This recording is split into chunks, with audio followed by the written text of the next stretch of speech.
Profitant d'une période d'expansion, l'entreprise s'est engagée dans les années 2000 dans une réflexion qui a réuni l'équipe dirigeante, l'ensemble des salariés, un architecte et un bureau d'études environnementales.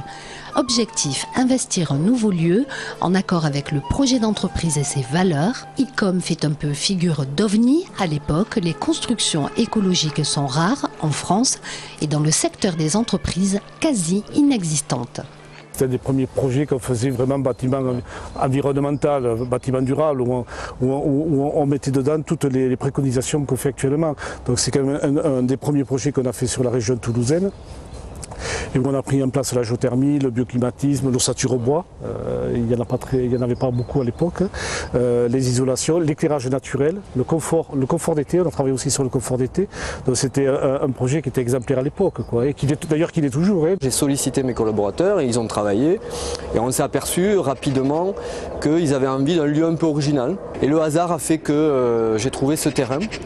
Et du coup on est rentré dans une démarche de réflexion. Patrick l'architecte m'a présenté un constructeur de maisons bois. Par ailleurs je connaissais un des dirigeants de la société Indigo. Donc j'ai flashé en fait sur la construction bois parce que je trouvais que le confort hygrométrique du bâtiment était excellent. En rentrant dans ce bâtiment en bois en fait, qui est une grande maison individuelle qui faisait pas loin de 200 mètres carrés, je me suis rendu compte qu'en fait elle était en train de se construire mais on a l'impression qu'elle existait déjà, qu'il y avait une âme. Le choix de l'ossature bois a permis d'avoir un bâtiment hors d'eau, hors d'air. En 2 semaines seulement, les salariés entreront dans leurs nouveaux locaux au cours de l'été 2006. Un chantier propre, sans déchets, un bois qui provient de forêts exploitées durablement et un système qui permet une libre évolution du projet. Les éléments porteurs se trouvent sous le bâtiment. Sous le bâtiment encore, la nappe phréatique à une quinzaine de mètres fournit les calories gratuites grâce à l'installation d'une pompe à chaleur.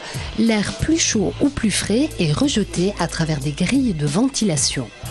Du bois encore à l'intérieur, plaques de gypse et cellulose, revêtement en triplis, isolation naturelle jusqu'aux éclairages. Tout a été conçu, pensé pour réduire au maximum l'empreinte écologique du bâtiment tout en s'adaptant aux spécificités de l'activité.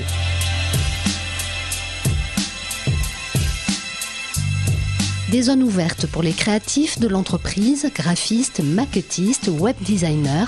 Des zones plus isolées pour d'autres métiers plus techniques ou plus confidentiels. L'architecte a travaillé au plus près des besoins de chaque équipe et de chaque salarié. C'était comme le principe de la rue en fait, avec des petits espaces tout autour, de manière à ce qu'il y ait une vie entre les différents services. Ça devient un lieu qui peut être interactif. Lorsqu'il y a un moment de fête ou autre, c'est l'endroit où on fait aussi la fête. En l'occurrence, on ne fait pas que travailler dans ce bâtiment, les gens se rencontrent, se voient, on y expose. Bon, voilà. La consommation d'alcool est interdite dans le bâtiment. Pas besoin d'alcool ni de paradis artificiel pour apporter équilibre et émulation dans l'entreprise. Daniel Luciani a poussé sa logique jusqu'à intégrer les règles du nombre d'or et les principes du feng shui dans la conception et l'organisation du bâtiment. Et c'est encore le feng shui qui lui a inspiré un lieu plutôt original, non dénué d'humour, le Creative Center. Il est rond, se déplace sur roulette et devient le lieu des échanges et de l'émulation. Il place symboliquement le salarié et le client au centre de l'entreprise. Notre petite visite touchant à sa fin, nous avons demandé à nos 3 collaborateurs, partenaires, ce qu'ils avaient retenu de leur aventure commune. Ce dont je suis le plus fier, c'est d'avoir fait un bâtiment finalement qui a fait l'unanimité au niveau du personnel. Donc j'estime que là, on a fait notre travail. Moi, je dirais simplement que ça nous a permis d'évoluer du concept du HQE, haute qualité environnementale, vers le concept HQU, haute qualité de l'usage. Et on s'est rendu compte qu'on ne fallait pas faire uniquement de la technique, mais il fallait faire de la technique en fonction de l'usager. Et je trouve que le rapport maître d'ouvrage, le rapport architecte, bureau d'études, il existe depuis longtemps. Mais le rapport fort maître d'ouvrage, homme de l'art, sur des projets comme ça, il était quand même beaucoup plus fort. La première chose en termes de fierté, c'est de l'avoir fait naître.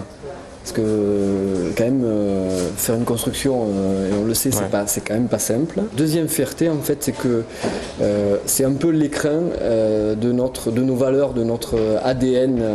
Et comme c'est l'écrin, et on le savait, ça a généré aussi des clients nouveaux, quoi. Passer de 25 à 35 plus 5, 40 aujourd'hui, ça c'est une fierté parce que je sais que le bâtiment a été un élément déclencheur fort, quoi. Voilà.